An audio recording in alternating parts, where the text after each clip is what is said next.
Assalamualaikum warahmatullahi wabarakatuh. Alhamdulillah rabbil alamin. Wa bihi nasta'inu ala umuri dunya waddin. Wassalatu ala asrofil anbiya'i wal mursalin wa ala alihi wa sahbihi ajmain. Qala Allah Ta'ala fil Qur'anil azim. A'udzubillahi minasyaitonir rajim. Ya ayyuhallazina amanu ittaqullaha tuqatih wa la tamutunna illa wa antum muslimun. Amma ba'd. Bapak dan saudara jamaah sholat Isya dan tarawih yang berbahagia, puji dan syukur mari kita sama-sama panjatkan kehadirat Allah Subhanahu wa taala, yang mana pada malam hari ini alhamdulillah kita sudah menyelesaikan puasa kita yang 9 hari dan kita memasuki malam yang ke-10. Mudah-mudahan segala amal ibadah kita yang kita jalankan atau kita lakukan di bulan Ramadan ini senantiasa mendapatkan segala ridhonya Allah Subhanahu wa taala, dan tentu kita semuanya akan terantarkan, kita akan menjadi orang yang bertakwa. Bapak dan saudara jamaah yang berbahagia,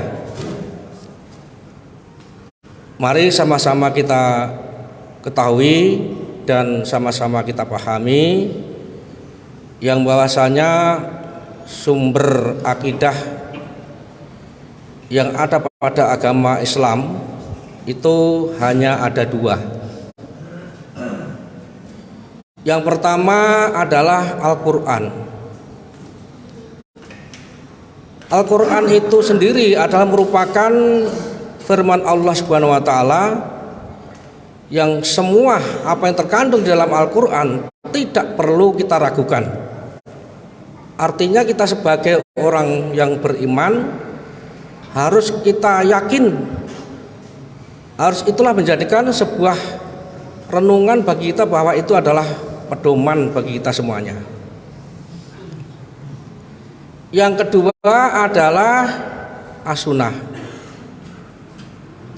As-sunnah itu sendiri juga merupakan segala ucapan ataupun perbuatan yang senantiasa dilakukan oleh Rasulullah SAW, yang sehingga kita sebagai umatnya maka hendaknya harus senantiasa berusaha untuk mensuri teladani apa yang pernah Rasulullah SAW kita lakukan untuk sebagai acuan kita untuk sama-sama menuju ridhonya Allah Subhanahu wa taala. Bapak dan saudara berbahagia, orang yang beriman senantiasa menjalankan puasa, senantiasa juga melaksanakan perintah sholat, zakat dan sebagainya, manakala itu sudah tertata akidahnya, yang sehingga dengan akidah itu sendiri,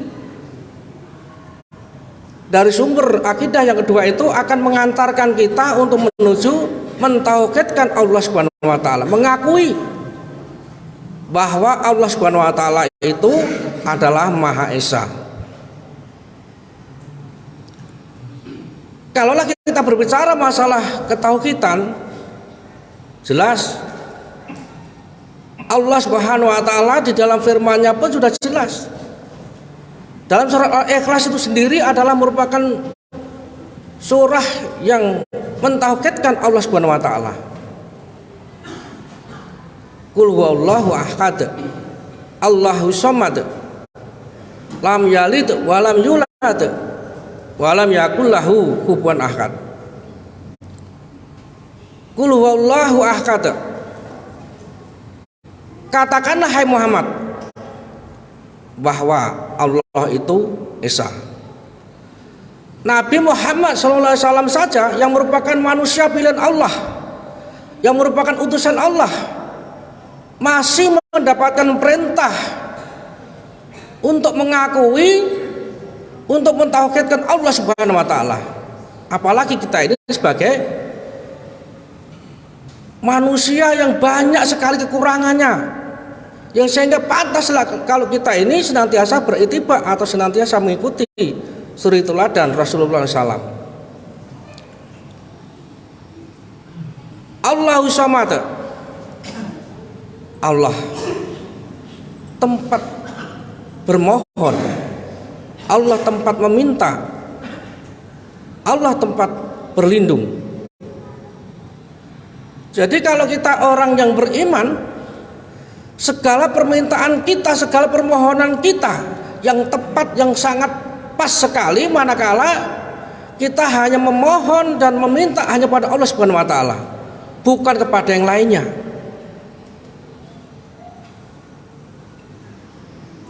Bapak dan saudara berbahagia, lam yalid wa lam yulad.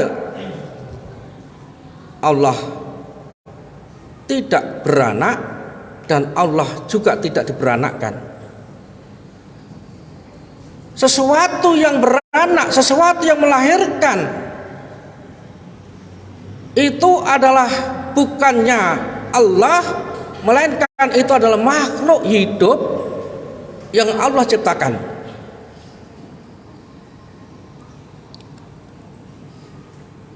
Walam yakul lahu kufuwan ahad. Allah itu tidak setara dengan sesuatu apapun. Jangan kita membayang-bayangkan, jangan kita mengangan-angankan kalau Allah itu seperti halnya manusia, bukan. Seperti hewan, bukan. Seperti tumbuh-tumbuhan, bukan. Seperti air, batu, pohon dan sebagainya. Itu adalah merupakan benda hidup dan juga benda mati, yang itu semuanya adalah juga ciptaan Allah Subhanahu wa taala. Bapak dan saudara berbahagia, jadi sudah cukup jelas kalau Allah itu adalah merupakan segala kekuasaan yang ada di kekuasaannya, maka kita pantaslah sebagai hamba yang lemah, yang senantiasa untuk mentaati Allah yang merupakan penyelamat bagi kita semuanya, manakala kita sebagai hamba yang mentaati segala aturan Allah dan Rasulnya. Tidak akan memungkinkan manakala orang itu tidak tertata akidahnya dengan benar, ketauhidannya tidak benar, kemudian dia akan menjalankan puasa, akan menjalankan sholat, menjalankan zakat dan seterusnya.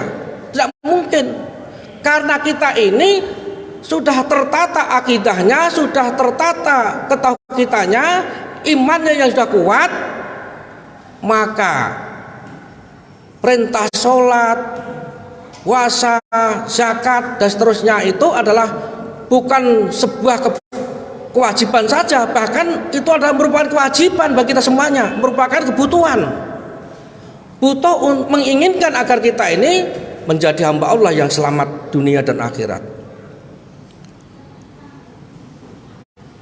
Yang perlu kita pahami juga bahwasanya perintah puasa itu sendiri adalah hanya diperuntukkan hanya untuk orang yang beriman. Manakala orang Islam tidak pernah taat pada Allah, itu bukan bagian orang yang beriman. Dan perintah puasa itu sendiri ada keutamaannya. Keutamaan yang pertama adalah akan membentuk, mendidik kita akan menjadi orang bertakwa. Keutamaan yang kedua, insya Allah karena puasa kita didasari iman, dorongan iman yang benar, akidah dan ketauhidan yang benar, maka insya Allah kita akan mendapatkan ampunan dari Allah Subhanahu wa taala. Dan yang keutamaan yang ketiga, dari amalan puasa yang kita lakukan, karena dorongan iman yang ada di hati kita ini, maka amalan puasa itu sendiri insya Allah akan menjadi perisai, akan menjadi tameng, akan menjadi perlindungan bagi kita dari sengatan api neraka. Sudah cukup jelas bahwasanya puasa itu diperintah hanya untuk orang beriman.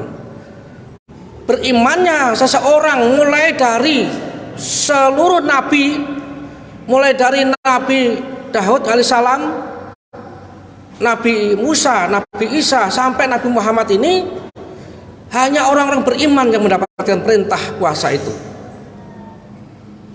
Jadi perintah puasa ini bukan diperuntukkan hanya umatnya Nabi Muhammad saja, diperintahkan juga kepada umatnya nabi-nabi sebelumnya.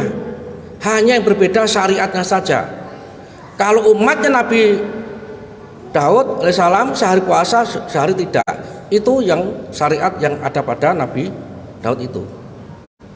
Jadi untuk umat Nabi Muhammad SAW pada Ramadan inilah yang sehingga puasa itu diperintahkan untuk 30 hari ataupun 1 bulan yang harus kita laksanakan. Insya Allah dari amal ibadah puasa itu akan mendidik kita, menterbiah kepada kita untuk mudah-mudahan tergolong hamba Allah yang muttaqin. Demikian apa yang dapat kami sampaikan. Apabila terdapat sesuatu yang kurang berkenan, pribadi mohon dimaafkan. Assalamualaikum warahmatullahi wabarakatuh.